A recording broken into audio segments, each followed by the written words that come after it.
All right, good evening.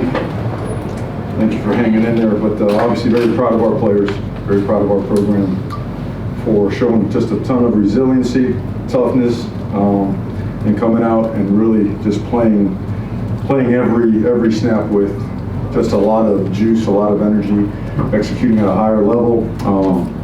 Certainly the value of each snap showed for us today. You know, we didn't turn the ball over, we forced some turnovers. Emory, got the call a little bit later in the week. It was a little bit of a surprise to us. We thought we were okay with Tyler, but couldn't be more proud of a young guy to step in there and do the things he did. Early on, the game was a little bit fast, but as he settled in, he got better and better. The offensive line, the entire defense, what a performance by those guys. So all in all, a lot of good stuff, some stuff to clean up, and some happy guys in that locker room right there today. And right back to work tomorrow. So questions, please. Mario, to get to where you ultimately want to get to, how important are nights like this, just in terms of belief and buy-in and reward and all those things that matter? Well, I'm sure we all saw the stats, how, Clemson's last, I don't know how many games against Miami, the average margin of victory was, 39 points or something of that nature.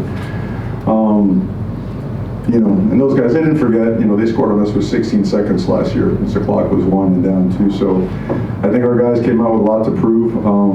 I think it shows how much the gap is closed with, one full class, and, a couple of transfers and some player development within the program. So we knew that progress was very tangible. You could see it in our systems working, but to actually go out there and pull through and push through, against a veteran team, it validates a lot, and also it increases our appetite to go get more. Mario, can you speak to just the way you guys won tonight's game, being out physically this team, the way you did, and think about when you played them 9 games ago, and it was obviously a much different ballgame, just the growth maybe that you guys showed tonight in that regard.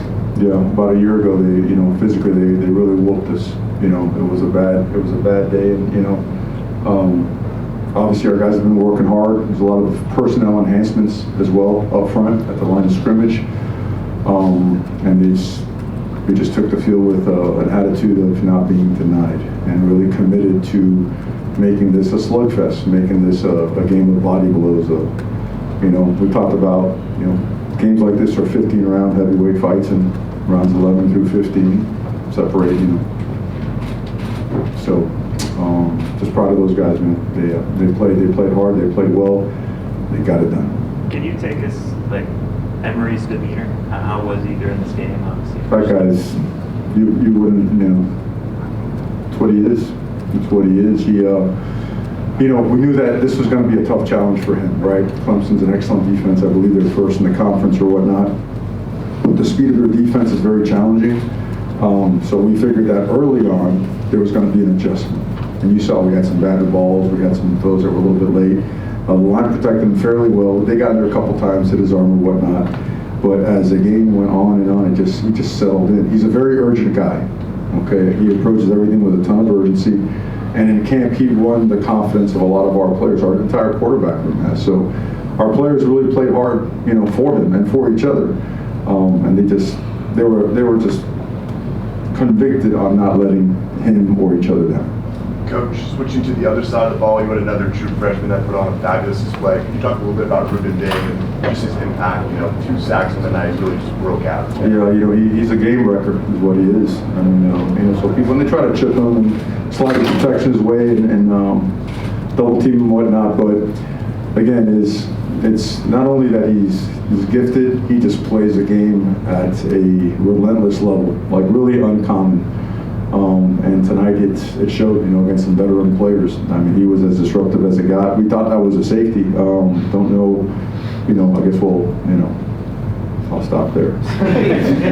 Hey, Coach, on that 4th down play, in second overtime at the 1, how were you able to sniff out that play where they were going to the shotgun formation, where your defense made an outstanding play to end it? Well, every time you study a team down in that part of the field, you feel like you've got a zone, you got to zero in on their library, their menu, and we called a timeout on the down so that we can kind of if we were going to get that particular formation, we had an answer, but also to get the guys together, round them up, discuss, hey, if we have to change personnel groupings, we'll do this, and we'll make this particular call. And obviously, he's a dangerous quarterback with his feet. He's pulled the ball before to win games.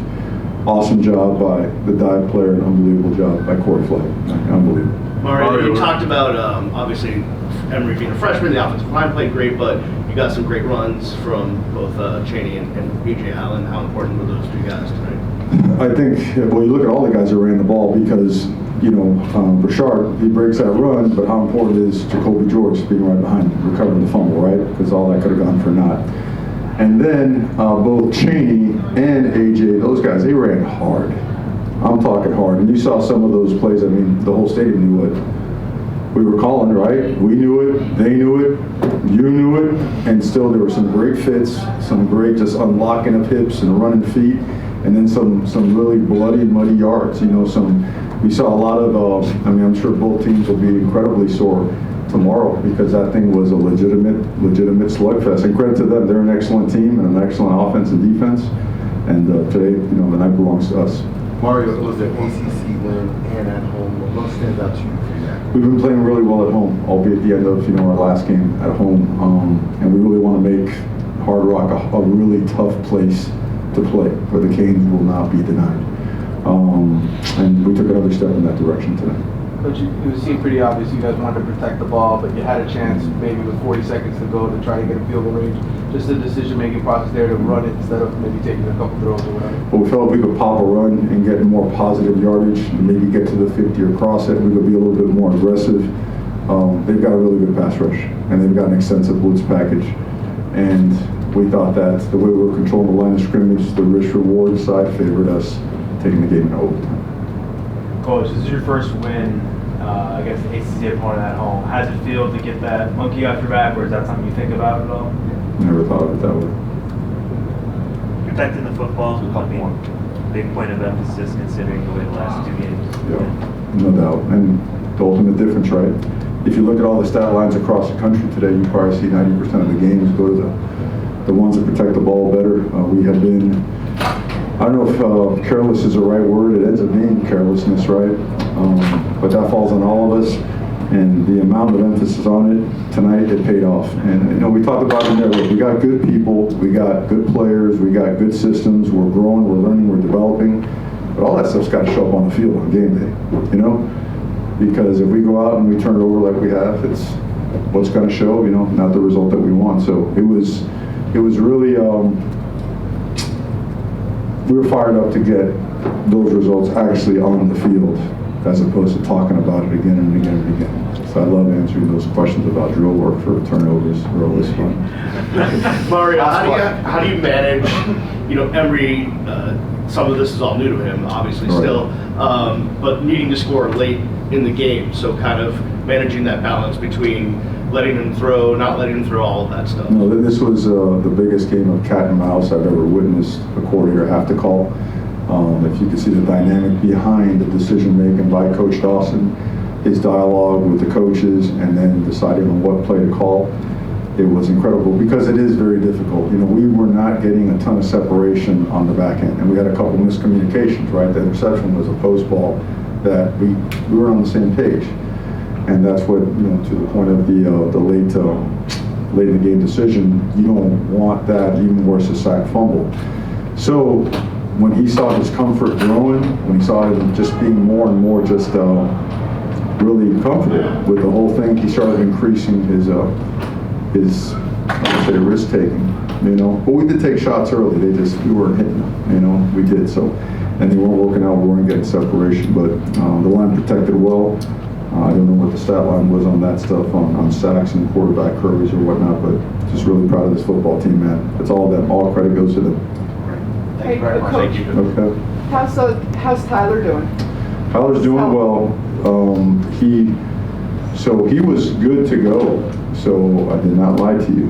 Okay. Early in the week, he was good to go, and middle late of the week, it flared up and caught us off guard. And it was the right thing to play him because he was getting most of the reps. But he's good. I feel like he's ready to go. next week, but I'll hold comment on that until we get back to the training room so I could give you more accurate data. Awesome. Thank you, Okay? Coach. Thank you guys. Go Kings.